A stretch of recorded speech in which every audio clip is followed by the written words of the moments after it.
I got a job interview with the Chinese right now. So I got this special skin whitening cream to put on my face. Didn't cost much. Gonna turn me real white, make me likable. So yeah, I gotta just gotta get my white on. I just gotta make my face white, and then I'm gonna get that job.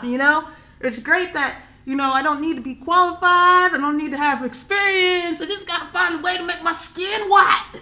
Yeah, level the playing field. Guys, it's Lion here. So, a lot of people want to know, are the Chinese racist? I would say no more than white people.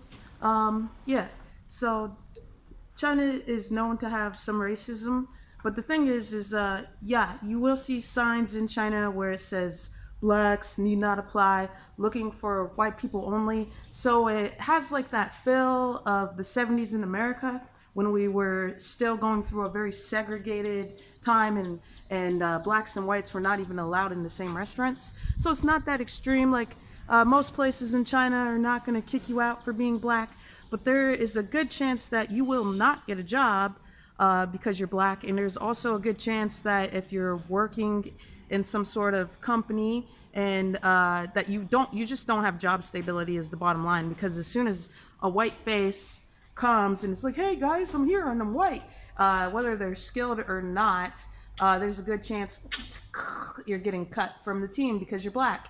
And that is the truth. That is the way it is in China right now. Like the Chinese seem to be impressed with whiteness and whiteness alone. Like I've seen actually a lot of white, dumb, fat people with fake degrees that get really good jobs in China, where I've seen beautiful, black, handsome men and women with master's degrees get passed up for these white Americans with no degrees or fake degrees, or so like China is not fair for some reason. There's a lot of white worship going on in China, which doesn't make sense, Chinese people, because the white people did colonize you guys for an area, and Britain has done some pretty nasty things to China. So it doesn't even make sense, your white worship, but whatever, worship the whites.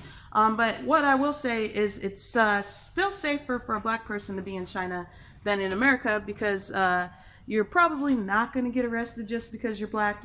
You might get some people staring at you and calling you monkey and blackface and Chinese, but it's probably not going to escalate to physical violence. So the only thing that really happens to a black person in China is you're probably not going to get a job over a white person. However, if it's between two black people, then you have a chance. With that being said, I think China is a better place to be in for a black person than America, because in America, statistically, 1 and 2 black men go to jail. In America, an educated black woman is still the most likely person to be unemployed. Actually, our sisters with a master's degree in America are still like 3 times more likely to not be employed over a white guy who is a high school dropout. So things aren't fair in America, and that's the truth. So I would say ni hao, hey China, because China has racism, but it doesn't have the violence, and it doesn't have the ugly cultural history of America. So if I had to choose between Chinese racism and American racism, ni hao all the way. Actually, I had a Chinese company where I said, I actually don't want to work for you guys. And instead of responding professionally, they go, you're a nigger. You're just a nigger. And like, I'm serious, you guys. Like, instead of being professional, they were like, you're a nigger. You're just a nigger.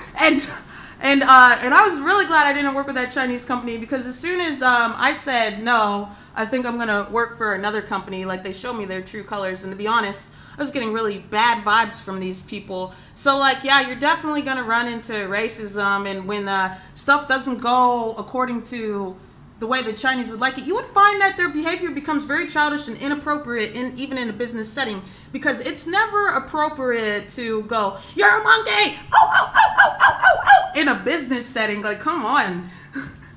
Personally, I'm not sure where Chinese get the analogy from that black people are like monkeys. Like, I haven't done anything even remotely like a monkey a day in my life. I mean, I think that reminds you of something else more than a monkey.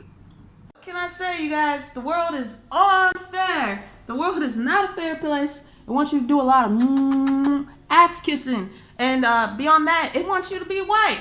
So if you're not black and you're in a world that wants you to be white and expects you to be white, you're in an uphill losing battle. I don't know what to say for you. So a lot of people believe that assimilating is the best way to combat racism. That means that you try to be as white as possible. That means you try to speak like a white person very properly, slowly, boringly, and you try to cut out all the culture. The way their food has no taste. You know, you try to cut out everything good and just be boring, right? And anyway, so assimilating means like if you have straight hair, if you have curly hair, straighten it. Even braids would be distasteful. Assimilating means to throw out your culture and to embrace theirs. And a lot of black people actually think that this is their best bet at life, and I think that is so sad, because the thing is that black people are never going to be white. You are never going to be white, especially our dark brothers and sisters. So I think that you should embrace who you are, and then just don't work with racist people. If you keep finding yourself around racist people, say bye and move on, because there are tons of beautiful people in the world who are not racist that are going to work with you. And then at the end of the day, you know, the Chinese tend to keep their money in their circle, and Jewish people tend to keep their money in their circle. And this is why these communities thrive. At the end of the day, maybe we should be building up our own communities instead of trying to work for other communities. Like, I mean, white people have been pretty nasty to us, and then the Chinese kind of want to get on board with that ideology that white is right and black is the devil, and like, you know, we don't need to put up with that, you guys. Like, this is the 21st century. Like, we're allowed to be ourselves. So no, I don't think assimilating is good. I think it's very cowardly to go, I'm black, but I'm gonna do everything in my power to be white. You should do everything in your power to be beautiful in you. Anyways, it's your girl, Lion Brave. Glad we had this talk, and have a great day.